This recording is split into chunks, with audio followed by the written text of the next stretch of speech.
La entrevista del Telematutino 11, gente importante a tratar temas importantes. Nos acompaña el licenciado Janoy Vargas, quien es psicólogo y es director ejecutivo de la Fundación Volver. Jacqueline no va a estar en la entrevista por compromisos personales. Muy buenos días, Janoy. Buenos días, muchas gracias. Janoy, sabemos todo lo que ha provocado la pandemia, porque hemos entrevistado a neurólogos, a psiquiatras, de cómo afecta el cerebro, pero sabemos que hay secuelas psicológicas. Por ejemplo, yo imagino el caso de una persona que entregó a su familiar sofocado, lo intubaron y no lo volvió a ver jamás, porque hubo una etapa en la cual los cadáveres no los entregaban y ahora los entregan.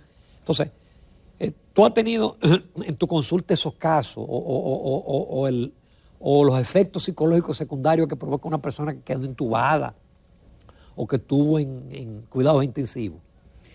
Sería una especie de trauma de duelo no resuelto. Uh-huh. Cuando usted se siente que no puede despedir, que hay cosas que quedaron pendientes y ese ser querido se fue sin usted haber concluido cosas. Es un fenómeno que genera cuadros de depresión. En lo personal, en el marco de la pandemia, no lo tuve a nivel del ejercicio profesional ya personalizado, pero sí dentro de la entidad, dentro del equipo terapéutico, hubo terapeutas que trabajaron el tema con algunas personas. ¿Qué es la Fundación Volver? La Fundación Volver es una entidad dedicada al tratamiento de las afecciones mentales, cuyo nicho principal es el de las adicciones. Es decir, nosotros trabajamos las adicciones en su sentido amplio.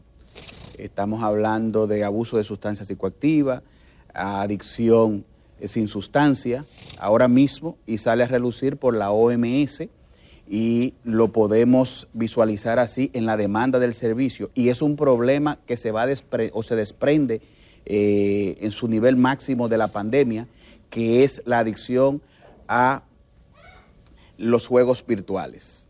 Es decir, ahora mismo la OMS acaba de declarar como trastorno las adicciones a los videojuegos, por ejemplo, y a los temas de virtualidad a nivel de tecnología. ¿Pero eso comienza desde los niños? Sí, entonces, ¿cuál es el tema en relación a la pandemia?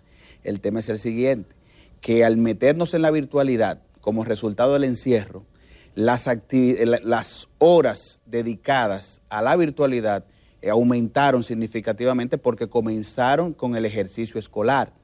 Sin embargo, ya pasado eso, el muchacho se extiende y cae en un cuadro compulsivo relacionado con estos temas que está repercutiendo significativamente porque ahora los padres están viendo en la dificultad de ver cómo desconectan al muchacho que se ha quedado compulsivamente en esas actividades. Pero ¿qué otro tipo de adicciones ustedes tratan? ¿No? ¿Drogas, alcohol? Sí, bueno, las adicciones, como le dije, pueden estar separadas en el orden de sustancias ya psicoactivas y también adicciones propiamente conductuales. Al juego, por ejemplo. El sexo, la ludopatía, que es adicción a juegos de azar, los juegos, por ejemplo, a nivel virtual, los videojuegos. Ahora mismo entre los preadolescentes y los adolescentes se está viendo mucho esa patología, al nivel de que algunos incluso hasta se ponen un pamper para decirle algo, porque cuando se meten en esa virtualidad, para no salir, no quieren ni siquiera ir al baño, para no perder ese mundo en el que están o eso que representa avance dentro de su virtualidad. Increíble. Así mismo. ¿Y se puede vencer la adicción? Se recupera de las adicciones. ¿Por qué? Porque después que ya un cerebro se ha enfermado con una compulsividad relacionada con una actividad X o con la presencia de una sustancia históricamente a lo interno, usted se encuentra con la realidad que para hablarse de sanidad tendría que ser un alcohólico capaz de sanarse al punto de poder tomar sin que haya compulsión por querer seguir tomando. Y ese fenómeno no se da, entonces... Sí, tiene que volverse totalmente astemio. Astemio. ¿Por qué? Porque si vuelve y bebe... le genera compulsividad porque en eso consiste la enfermedad. Entonces ahí ya vamos con el principio que una copa es demasiado y 1000 no son suficientes. Por lo tanto, no comiences con la primera. Y pasa eso lo mismo con las drogas. Lo mismo, bueno, si hablamos de alcohol, estaríamos también hablando de una droga, pero legal, que está entre las 10 causas de muerte en el mundo y que es bien nociva por eso mismo, porque culturalmente se acepta como legal. Entonces, en esa parte pasa lo mismo con otro tipo de sustancias, con la cocaína, con la marihuana, con la heroína, porque este efecto neurodopaminérgico en los neurotransmisores realmente altera la bioquímica del cerebro y por eso ese cerebro ya, es decir, experimentar esa sustancia le genera compulsividad. Ese caso de mujeres que se viven haciendo operaciones estéticas, eso es una adicción también. No es calificado. No necesariamente, pero puede estar vinculado a elementos obsesivos. Hay personas, por ejemplo, que no sienten una adecuación en relación a su cuerpo. Si tú, por ejemplo, analizas el caso de Michael Jackson, buscó un nivel ideal de perfección que lo único que hizo fue desfigurarlo. Sí. Porque quería la nariz de esta, quería los labios de aquel, y vivía en esa obsesión y básicamente es una patología en ese sentido. En el caso de la fundación de ustedes, internan las personas, ¿no? Sí, es de segundo nivel de atención y de primer nivel de atención. Ahí ¿Y qué son los niveles de atención? Bueno, el servicio. Si usted puede internar personas, es de segundo nivel de atención. Si es de primer nivel de atención, es que son consultas ambulatorias, las personas entran y salen, pero nosotros tenemos la capacidad de asistir en segundo nivel de atención y tenemos aproximadamente... Hay personas que necesitan eso para la llamada desintoxicación, ¿no? Claro, y dentro de ese segundo nivel de atención hay corta estadía y larga estadía. Están las personas que usted atiende por una crisis para desintoxicarlo, como usted dice, y están las personas que usted ya lo lleva a un proceso más amplio, psicoeducativo, de deshabituación, y por eso tenemos 2 centros y contamos casi con 70 camas relacionadas con el internamiento. Uno escucha lo de Alcohólicos Anónimos. ¿Funciona eso de esa terapia en grupo para las personas adictas? Sí, son grupos abiertos que han sido un paliativo a la problemática de las adicciones y está compuesto por una población homogénea que le dan acogida, le cubren un eje importante a las personas con problemas de adicción porque socialmente quedan a veces aislados. Y esa dinámica de interrelación personal y la literatura que ellos manejan, que es muy buena y especificada a los problemas de adicción, les resulta a las personas. De hecho, en nuestros programas vinculamos nuestra asistencia a los grupos de narcóticos anónimos y de alcohólicos anónimos. Janoy, tú eres candidato, tú estás en una plancha, es un colegio.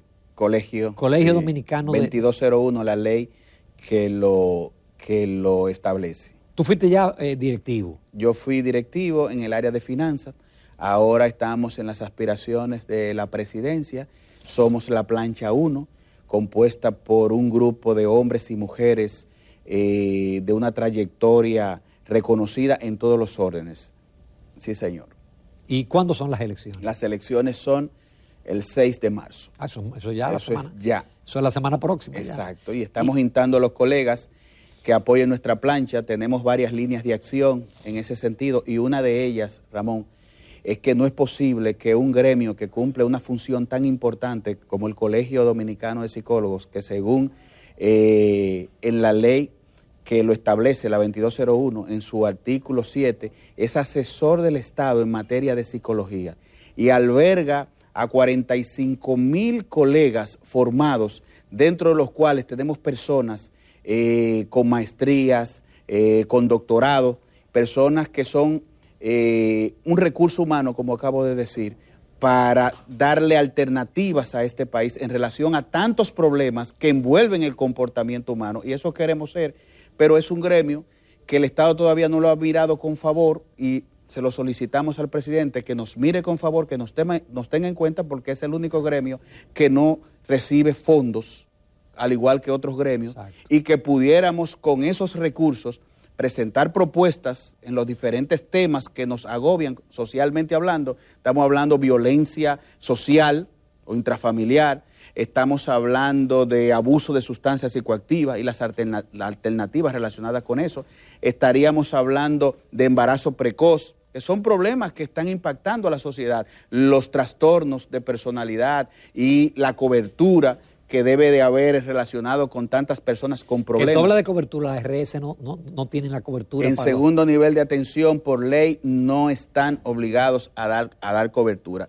Aníbal Díaz presenta una propuesta de ley, está en el Congreso, y esta propuesta de ley lleva a que las ARS, así como hay una ley de 8701 de seguridad social, donde el empresariado tiene que aportar y contribuir para el beneficio de los empleados, así también esa ley pretende que las ARS le den cobertura a ese empresariado que tiene personas con problemas de salud mental, pero resulta que tienen que recibir el impacto económico del ausentismo laboral, de la falta de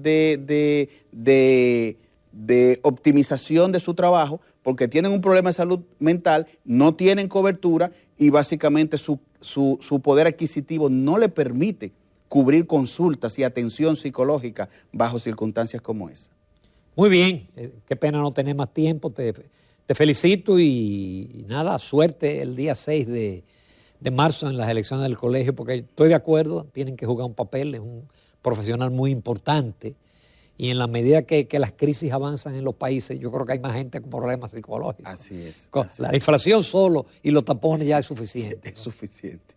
Muchísimas gracias, Anoy Vargas, y nos vamos a comerciales, regresamos ya para la recta final del Telematutino 11.